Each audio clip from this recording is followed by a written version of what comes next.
John Deere just ignited an economic firestorm, and no one saw it coming.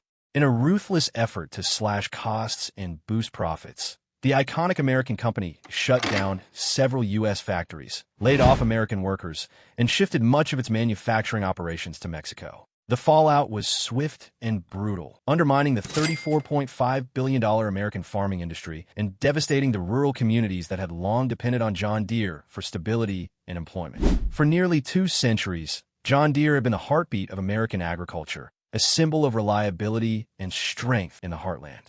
But all of that changed with one corporate decision that blindsided the very people who helped build the company into a powerhouse. And when the news broke, former President Donald Trump didn't stay silent. Trump's response wasn't just political, it was personal. To him, John Deere's move wasn't merely outsourcing. It was a betrayal of the farmers, factory workers, and rural voters who had formed the backbone of his political support. At a fiery rally in Des Moines, he condemned the company's actions as outright treason against American workers. Then, he made a bold promise, a 200% tariff on every single piece of John Deere equipment manufactured outside the United States. The crowd erupted with applause, but not everyone was cheering. On Wall Street and in corporate boardrooms, panic set in. The tariffs sent shockwaves through the market. But Trump's retaliation came with high stakes, because while it punished John Deere, it also drove up costs for the very farmers it aimed to protect. And that's when the backlash began, because the very people Trump had set out to defend, America's farmers and rural voters,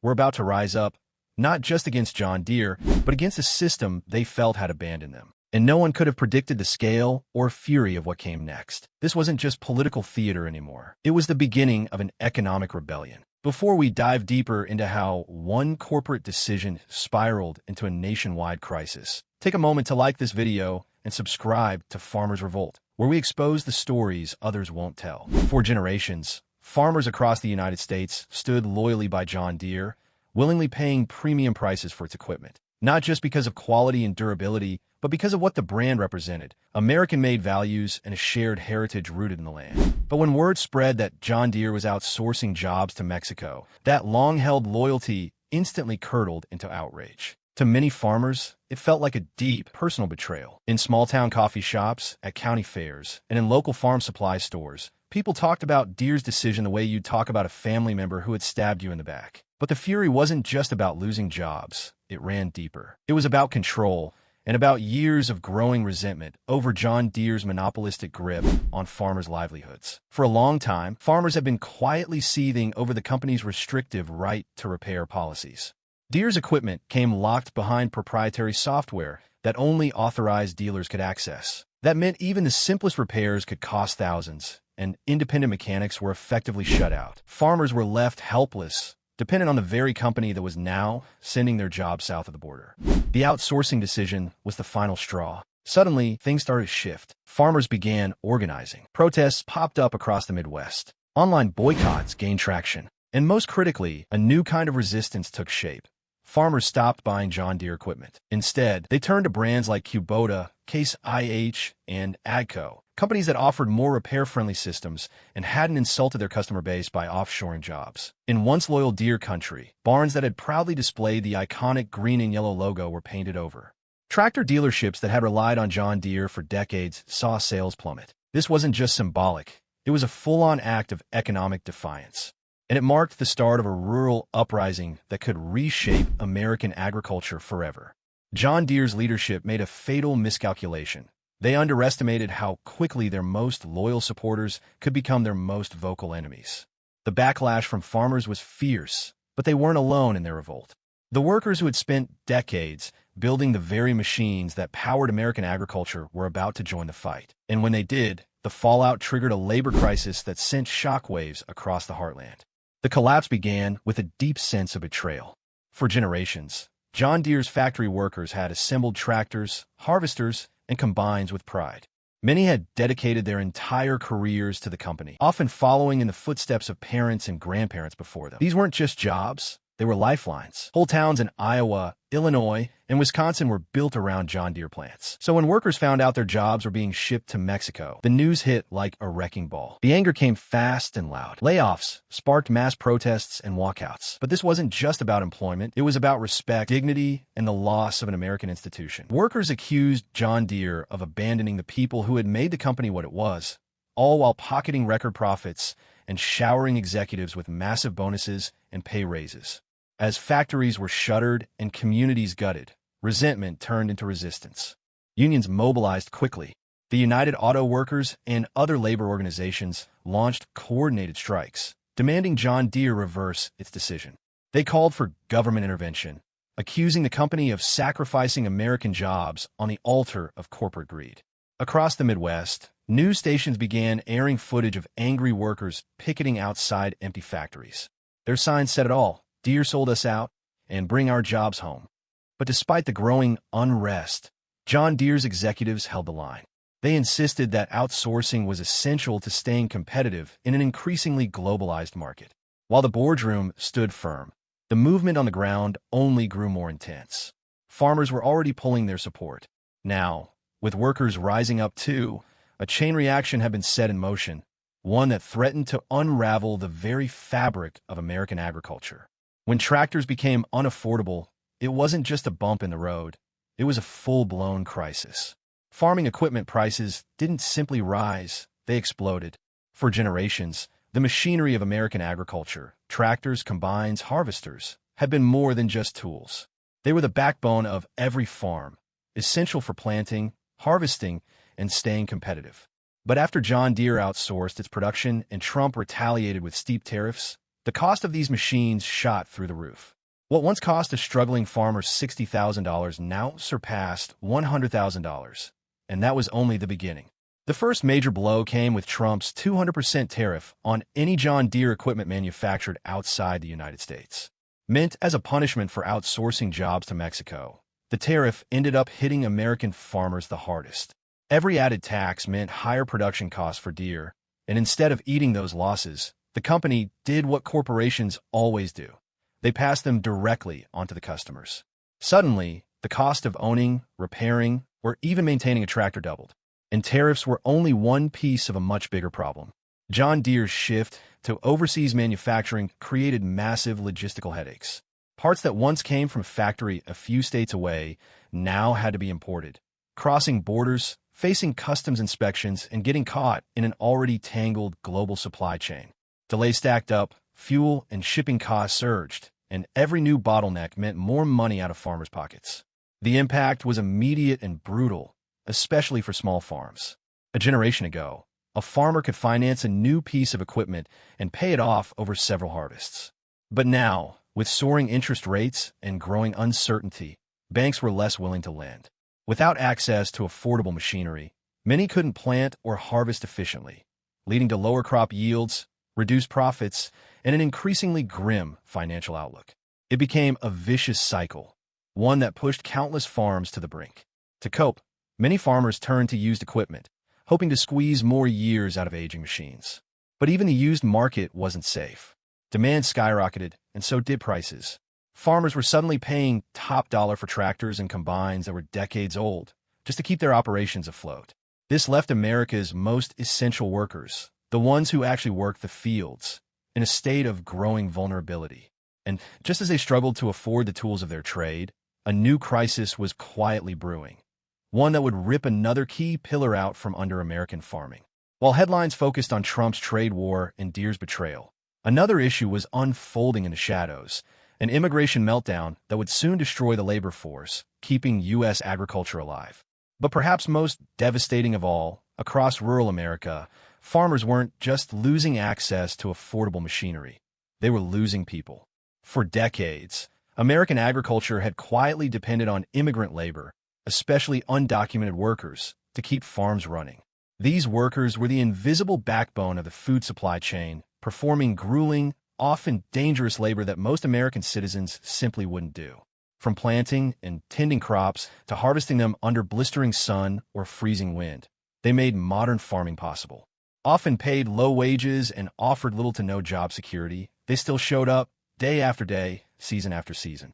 That all changed when Trump escalated his crackdown on undocumented immigration. Raids became more aggressive, deportations surged, and border policies tightened. And almost immediately, rural America felt the consequences. According to the U.S. Department of Agriculture, by 2018, roughly 70% of the farm labor force was foreign-born, and a significant portion of those workers were undocumented. When they vanished, so did the labor force. The impact was instant and catastrophic. In states like California, Arizona, and Florida, fields of ripe produce were left to rot. Strawberries, lettuce, tomatoes, millions of dollars worth of crops were simply abandoned because there weren't enough hands to pick them. Farmers went public with their frustration and despair. Entire harvests were lost. Some never even made it to market. Wages for the remaining legal workers surged, but it wasn't enough to fix the problem. The few workers left were overextended in small and mid-sized farms, already burdened by rising equipment prices and low crop margins. Couldn't afford to compete for labor. Many had taken out loans just to stay afloat. Now, they faced an impossible choice: pay higher wages and take a financial hit, or skip the harvest and lose everything. Yet even this labor crisis was just one piece of a much larger catastrophe.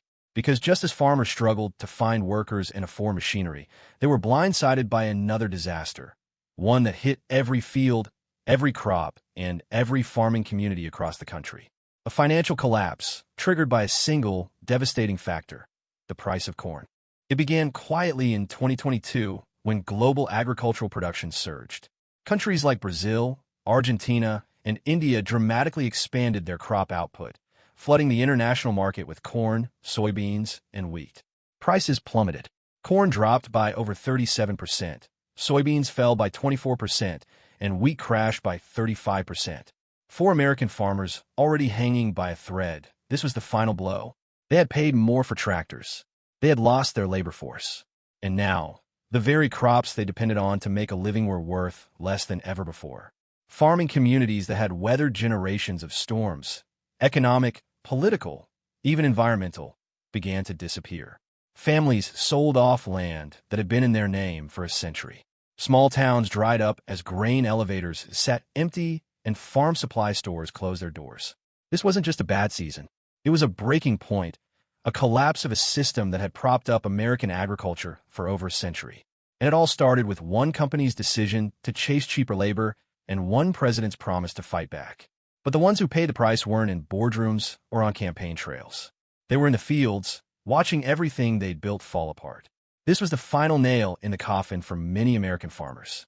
When crop prices plummeted, farmers were faced with a brutal choice: produce more to try and make up for the loss, or scale back and hope the market would eventually recover. Both options carried devastating consequences. Producing more meant more machinery, more fuel, and more fertilizer, all of which had skyrocketed in price. Scaling back meant losing economies of scale, falling further behind the corporate giants of agriculture, and potentially facing bankruptcy. The result was a wave of farm closures that hadn't been seen since the Great Depression. Small family farms that had endured for generations were forced to sell their land, often to large corporations or foreign investors. Rural towns that relied on farming income saw their economies collapse. Schools shut down, businesses closed, and communities were hollowed out. The decline wasn't just economic, it was cultural. Farming had been more than just a job. It was a way of life. And that way of life was being erased by forces outside the farmer's control. Rising costs, labor shortages, and now falling crop prices had created a perfect storm. But amid this chaos, John Deere made a bold move that would shape the future of American agriculture, though not in the way they had hoped. As crop prices fell and farmers struggled to stay afloat, John Deere doubled down on automation. The company poured billions into developing self-driving tractors, robotic harvesters, and AI-powered precision farming tools. Deere's executives promised that these machines would revolutionize farming, slashing labor costs and increasing efficiency. Autonomous tractors could run 24/7 without rest, and drones could monitor crops with unparalleled precision. It sounded like the future, a technological breakthrough that would save American farming. But for the average farmer, that future was out of reach. Deere's autonomous equipment came with jaw-dropping price tags. A self-driving tractor could cost upwards of $500,000, and the precision farming software required expensive subscriptions, constant maintenance, and regular upgrades. It wasn't just the price of the machines, it was the entire ecosystem surrounding them that locked out small farmers. Only the largest corporate farms, those with vast resources, could afford to make the leap into automation. For smaller, family-owned farms already crushed by the soaring costs of equipment, labor shortages, and falling crop prices, these futuristic machines were a pipe dream. They were stuck, unable to compete with the corporate giants who could embrace these innovations. The promise of automation had become another wedge, driving a deeper divide between the few large corporate farms and the many small operations that once defined American agriculture. What was supposed to save farming only ended up leaving many farmers further behind. Deere's gamble on automation didn't just reshape farming. It deepened a growing divide between big AG and the small-town farmers who once formed the backbone of American agriculture. It wasn't only about money. The shift to automation also threatened what little labor remained in rural communities. As robots replaced human workers, local jobs disappeared. The small towns that had once thrived on agricultural employment slipped further into economic decline. John Deere had promised to save farming with its bold technological vision, but instead, it accelerated the collapse of the very communities that built its empire. And that wasn't even the worst of it. As America's farming system unraveled, powerful global forces began stepping in, poised to reshape the future of agriculture altogether. The American family farm isn't simply dying, it's being systematically erased. For generations, rural America was built around small, family-owned farms, passed down like heirlooms from parents to children. These farms weren't just sources of income. They were a way of life, woven into the identity of the country. But today, they're vanishing at an alarming rate. And it's not because farmers lost interest. It's because they've been pushed out by an economic system too big to fight. Over the last 4 decades, the United States has lost more than 50% of its small farms. What was once a patchwork of independent family operations has become a landscape dominated by massive corporate agribusinesses. These giants now control huge tracts of land, dictate market prices, and wield political influence, reshaping agriculture to benefit large-scale production. This consolidation didn't happen by accident. It was fueled by mounting operational costs, shrinking profit margins, and government policies that overwhelmingly favor large producers. The numbers tell the story. In 1978, there were over 685,000 small farms in the U.S. Today, that number has plummeted to fewer than 325,000. That means more than 350,000 family farms gone. Their land sold off, their barns abandoned, their families forced to leave behind generations of hard work and tradition. Why? The reasons are layered and complex. Soaring equipment costs, driven in part by John Deere's pricing strategies and restrictive repair policies, have made it nearly impossible for small farmers to compete. Global overproduction, trade wars, and volatile markets have slashed crop prices, slamming incomes. And as banks tighten their lending standards, fewer family farms can secure the credit they need to survive. Then, there's the generational crisis. Many young people who grew up on farms are opting not to return. They've watched their parents work crushing hours under constant financial strain, only to fall deeper into debt. They see no future in it. And so, as the older generation retires or passes away, the land is sold, the farms disappear, and with them, a way of life that once defined the American heartland. This isn't just a story about farming. It's a story about identity, community, and the slow disappearance of a deeply American institution, swept away by forces that small farmers can no longer fight on their own. There's no one left to carry on the family legacy. What remains are sprawling, corporate-owned mega farms. Massive operations with thousands of acres, vertically integrated supply chains, and profit-driven models that have no room for tradition. These agribusiness giants aren't interested in preserving rural communities, honoring family histories, or supporting small-town economies. Their only goals are efficiency and profitability, no matter the cost. And for small farmers, that cost has been devastating. As family farms vanish, entire rural communities wither in their wake. Local diners go quiet. Equipment dealerships, feed stores, hardware shops, once pillars of these towns, shut their doors. Small town schools consolidate or close altogether. What's left behind are boarded-up main streets, empty silos, and fading echoes of a way of life that once defined the American countryside. The social fabric of rural America has been torn apart, one farm at a time. And just when it seemed like things couldn't possibly get worse for American farmers, nature stepped in to finish the job. Climate change, more than trade wars, more than corporate greed, is the force finally bringing American farming to its knees. For decades, farmers have battled market fluctuations, rising costs, and policy shifts beyond their control. But now, they're up against something far more erratic and destructive: the weather itself. In recent years, American farmers have endured a relentless series of climate disasters that have made the already difficult task of growing food nearly impossible. Historic droughts have turned once fertile land into cracked, arid dust bowls. Torrential floods have swallowed entire growing seasons in a matter of days. Wildfires have consumed crops, destroyed equipment, and forced families to flee land that had been in their families for generations. The data is grim. Since 2015, drought conditions in the Midwest have surged by over 40%. In 2019 alone, historic flooding along the Mississippi River Basin caused more than $20 billion in agricultural losses.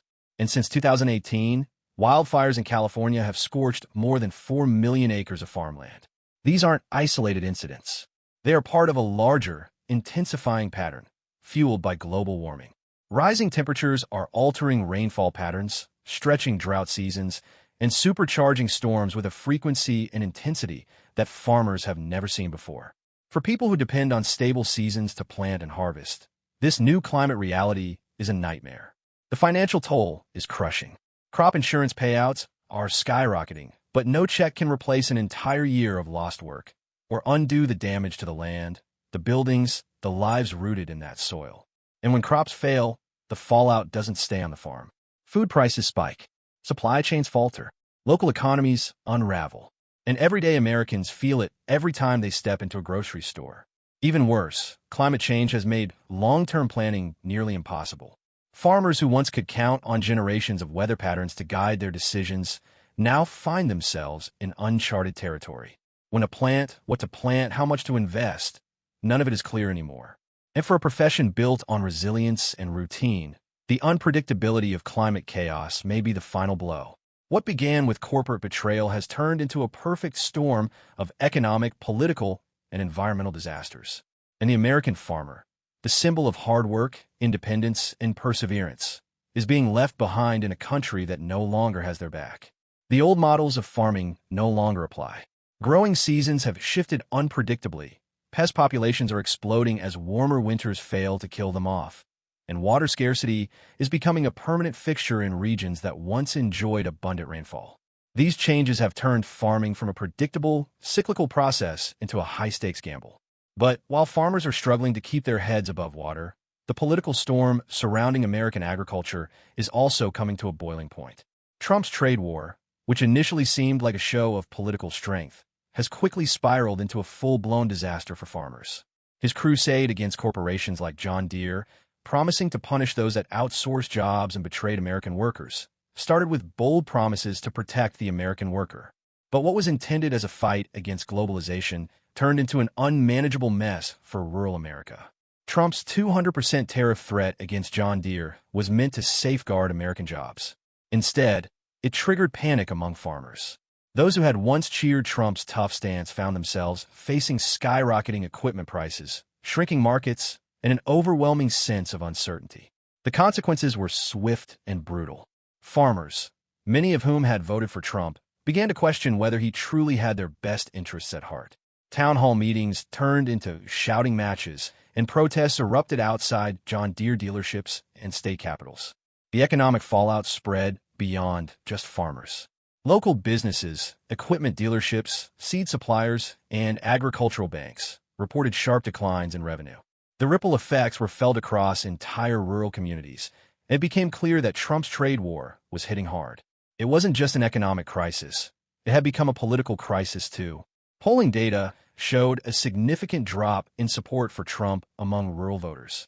His political base, which had propelled him to victory in 2016, was now in open revolt. Congressional candidates in farming states began distancing themselves from Trump's tariff war, fearing it would cost them their seats. Within the Republican Party, divisions began to surface. Some lawmakers continued to back Trump's hardline approach, believing it was necessary to protect American manufacturing, while others warned that the tariffs were only doing more harm, alienating the very voters who had made Trump president. In the end, The political fallout from the trade war became impossible to ignore. What had started as a bold move to secure American jobs had become a costly miscalculation that fractured communities, damaged businesses, and left rural America reeling. The trade war, which was meant to be a show of strength, turned into a political disaster, one that has had lasting consequences for farmers, voters, and the nation as a whole. The future of American farming hangs in the balance, its survival threatened by a perfect storm of challenges. One misstep, perhaps one that irreparably damaged trust in rural communities, has left many wondering, is there still hope?